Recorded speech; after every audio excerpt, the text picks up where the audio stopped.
Member for Vancouver West End. Thank you, Honourable Speaker. Well, we all know the saying about how those who don't learn from history are doomed to repeat it. We also need to sometimes consider what voices are missing from history, what conversations, what people are missing from the record. In many cases, minority voices.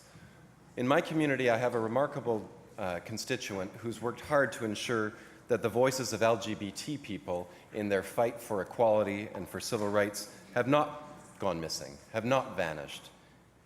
Over 42 years, Mr. Ron Dutton has collected posters, reports, magazines, advertisements, articles, and various ephemera of the LGBT civil rights movement in British Columbia. He has now amassed over 750,000 items in his BC Gay and Lesbian archives. Now that's a lot of items, Honourable Speaker, and as a constituent of mine, where would he find a place in the West End big enough to keep that? I don't know. He lives in a 2-bedroom apartment, but he's somehow managed to fit his archives into his apartment in an incredibly organized way. But that's been a challenge because, of course, he's wanted that archives to be able to be studied and learned about all across the province and for anyone around the world, and they can't all fit into his small apartment. So Ron has done something remarkable, I think, in keeping the collection and now giving it to the City of Vancouver Archives.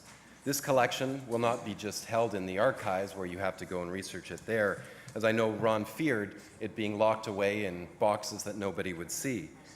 What they're doing now, Honourable Speaker, is they're digitizing the collection. They've just announced that they're going to, through the next year, digitize all of the audio-visual, all the graphics, all the artwork that he's collected and have available online by next summer. So I just want to say thank you to Ron, thank you to the City of Vancouver Archives, and thank you to everybody who makes preservation of history and the stories that unite us so much more of a priority than it has been. Thank you, Honourable Speaker.